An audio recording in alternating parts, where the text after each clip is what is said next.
Welcome to the Concordia Seminary booth here at the 2010 Houston Convention of the Lutheran Church Missouri Synod.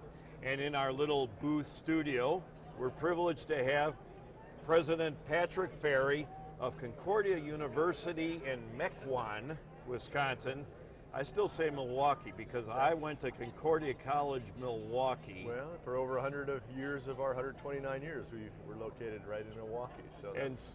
So my alma mater, Concordia, right. Milwaukee / Mequon, is dear to me. That's where I learned Greek.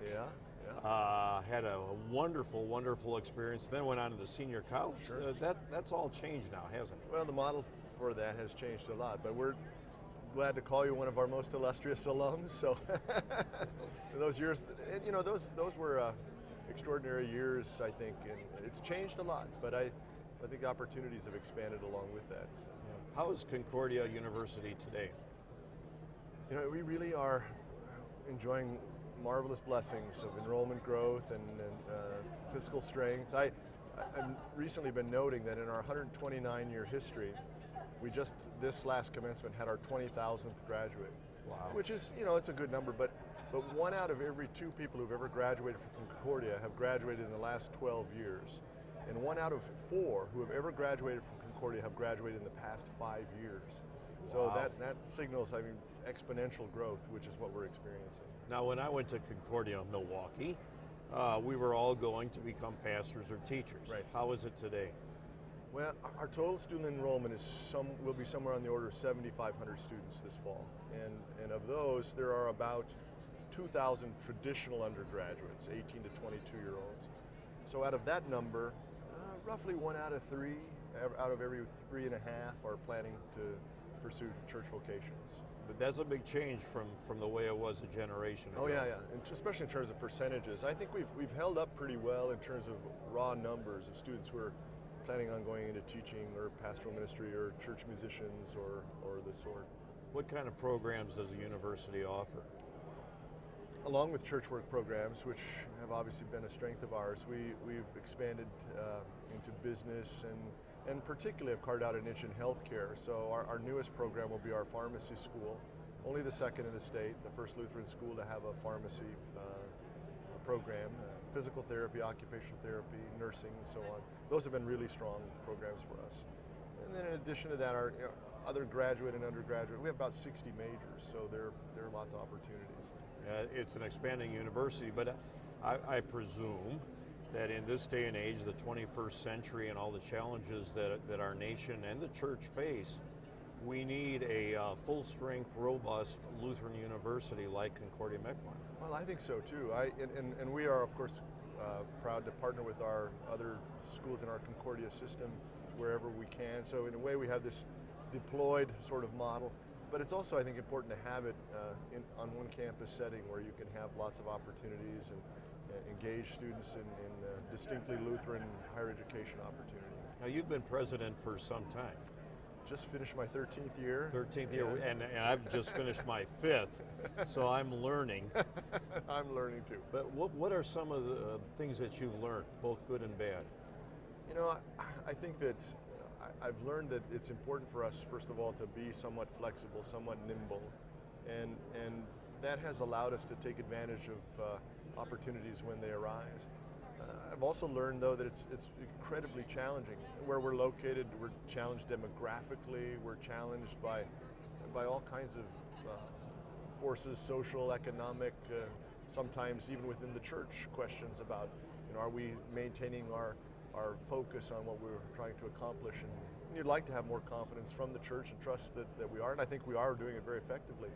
But yeah, there are lots of challenges. One of the things that I've learned in dealing with the church is that the paradigms have changed, and now a president has a great concern about sustainability, economic viability for the future, which our institutions years ago did not have in the same degree. Could you talk about that?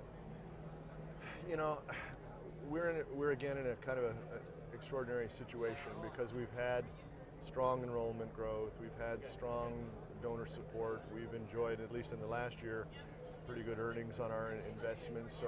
But I think that's a little unusual. We've been able to maintain a an operational approach that has allowed us not to rely on donations or earnings to help fund our operation. Could I interject at that point? That's one of the places where we have a clear distinction between the seminaries, both seminaries, Right. Lutheran Church Missouri Synod, Right. and the universities like yours, because we are heavily dependent Indeed. upon donations. Yeah. If we push tuition up to pay the bills, these Right. future pastors would have no way that they could pay their student debt. It's a tough model, I think, for the seminaries because you can't charge enough tuition to pay your operations, and you couldn't charge any more without putting future pastors in really difficult situations. So for us, for donor support, we're able to say that the donations that come to us are truly additive. They allow us to expand programs. They allow us to expand facilities, and we haven't had to rely on those to pay the bills from month to month. You would probably like, as we would, to have a larger endowment. Well, sure, we're behind on that, but we're all catching up, and our endowment is not anywhere near the size it ought to be for a school of our size. So that's an area that we need to continue to grow. It's not an inexpensive proposition for a student to go to college, and in order for us to maintain that balance, it's important to be able to provide scholarship and endowment. It's what really does that. I was really impressed. We just wrapped up a campaign, How Will They Hear? Our goal was $77 million, and we reached it, Yes. comprehensive Fantastic. campaign. But people who are able give to endowment. Yes. They recognize the value of having that body of Right. money that will give Right. and give and give to the Lord's work for years to come. Well, that's great, and that's showing future-mindedness. That's looking ahead, and I think we could use, all of us, a little more of a good dose of that as we sit here at the convention. We got to look out beyond the immediate to the next generation and the one after that, and the opportunities for ministry that are going to be there. Let me shift to one or two personal questions. Your academic background is?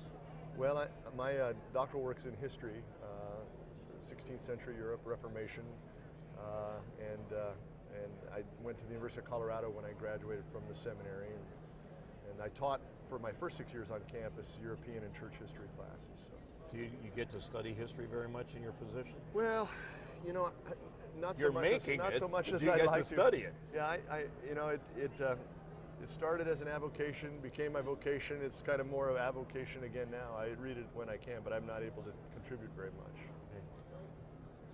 And if you would, tell us about how you came into the Lutheran Church Missouri Synod, because when I first heard that story, and you told it publicly, Yeah.